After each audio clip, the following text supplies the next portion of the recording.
Tutong. Baik, terima kasih kepada rakan tugas kita, Nur Afifah dan juga Nur Hayatul. Bismillahirrahmanirrahim. Assalamualaikum warahmatullahi wabarakatuh. Selamat pagi dan salam ceria buat anda penonton. Dari daerah Tutong kita dipertemukan bagi berkongsi info semasa dan juga satu bahan rakaman yang telah pun kami sediakan lebih awal bagi tontonan kita bersama sebentar nanti. Dan kita mengharapkan agar anda dalam keadaan walafiat pada hari ini dan kita juga mendoakan agar apa jua aktiviti ataupun perancangan yang AUDA telah pun rancang untuk dilakukan pada hari ini akan dapat dilaksanakan dengan sempurna. Baik, saya kongsikan terlebih dahulu mengenai dengan penutupan sementara bekalan api elektrik yang berlaku pada hari ini Rabu 19 bulan Ogos 2026. Pada pukul 8 pagi sehingga selesai akan berlakunya penutupan sementara bekalan api elektrik di sebahagian daripada Kampung Kuriam. Jadi ambil maklum khusus buat para penduduk yang tinggal di Kampung Kuriam. Manakala pada hari ini juga pada pukul 10 pagi sehingga 2 petang akan diadakan kempen derma darah yang dianjurkan oleh Yayasan Sultan Haji Hassan Al-Bolkiah dan ia akan diadakan di Dewan Suri Kenangan daerah Tutong. Jadi kepada anda yang ingin menderma darah bolehlah hadir ke Dewan Suri Kenangan daerah Tutong pada pukul 10 pagi sehingga 2 petang.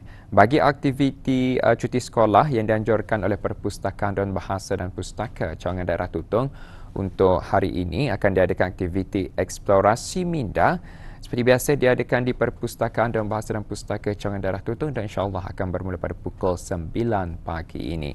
Baik, itu beberapa info semasa yang dapat saya kongsikan untuk hari ini dan saya akan kongsikan beberapa info lagi dan untuk seterusnya pula mari kita beralih terlebih dahulu untuk menyaksikan bahan rakaman dari daerah Tutong.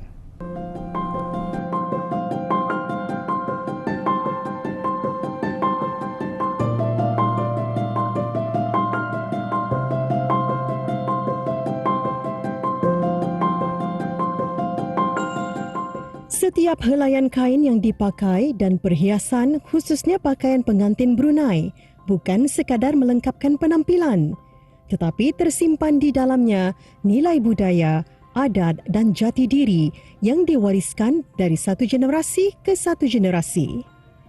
Begitu juga dengan pakaian Brunei pengantin perempuan yang syarat dengan keindahan tradisi Melayu.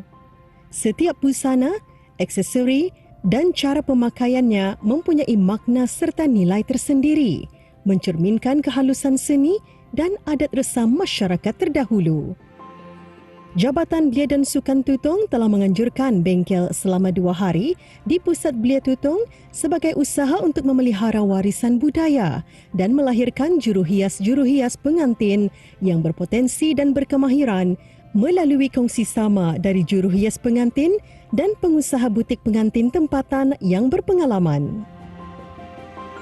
Pada pandangan saya, adat perkahwinan pengantin perempuan Melayu Brunei ini sangat penting untuk dipelihara dan diperkenalkan kepada generasi muda kerana ia bukan sahaja sekadar ada dalam sesuatu majlis perkahwinan tetapi merupakan sebahagian daripada identiti, budaya, warisan dan jati diri masyarakat Melayu Brunei. Dalam dunia yang semakin moden, generasi muda mungkin kurang terdedah kepada adat dan tradisi yang diamalkan oleh generasi terdahulu. Jadi, melalui program seperti ini, kita dapat memberi peluang kepada mereka untuk mengenali, memahami dan mempelajari sendiri cara-cara serta nilai yang terkandung dalam adat tersebut. Pada masa yang sama, usaha ini dapat memupuk rasa bangga dan menghargai budaya sendiri, di samping memastikan warisan tersebut tidak hilang di telan zaman. Kami mahu generasi muda bukan sahaja menjadi pewaris, tetapi juga mampu menjadi penyambung dan pemelihara warisan budaya Brunei. Dari perspektif pembangunan belia pula, penglibatan mereka dalam aktiviti kebudayaan seperti ini dapat membentuk jati diri, meningkatkan keyakinan dan kemahiran serta menggalakkan mereka untuk lebih aktif dalam memelihara dan mempromosi budaya negara. Jadi, kita berharap melalui pendedahan dan pengalaman secara praktikal seperti ini, generasi muda akan terus menghargai warisan budaya kita dan memastikan adat serta tradisi Melayu Brunei dapat dikekalkan dan diwariskan kepada generasi akan datang.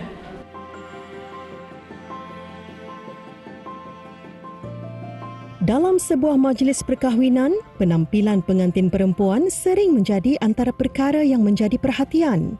Namun, di sebalik keindahan busana dan perhiasan yang dikenakan, terserlah kemahiran seorang juru hias yang memainkan peranan penting dalam menyerlahkan keanggunan pengantin.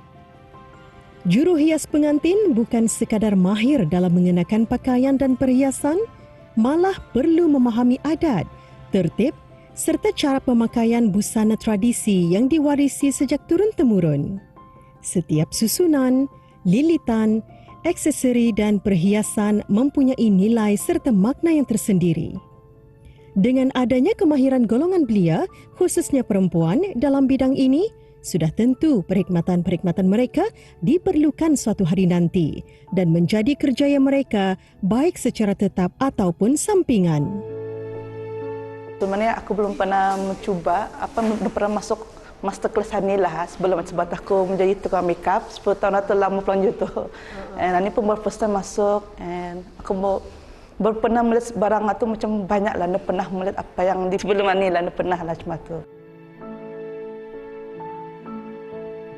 Untuk hari pertama kami mempelajari cara-cara memakai untuk pengantin perempuan hiasan adat Brunei.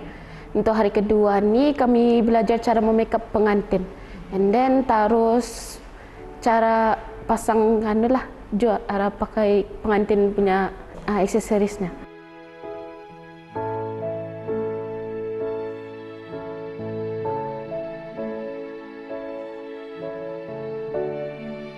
Manfaat yang boleh diambil, kira tani boleh kenal pasti adat Brunei punya barang, and then nama-namanya juga kan before ni dah tahu, dan start ikut ani boleh tahu apa nama-nama yang adalah.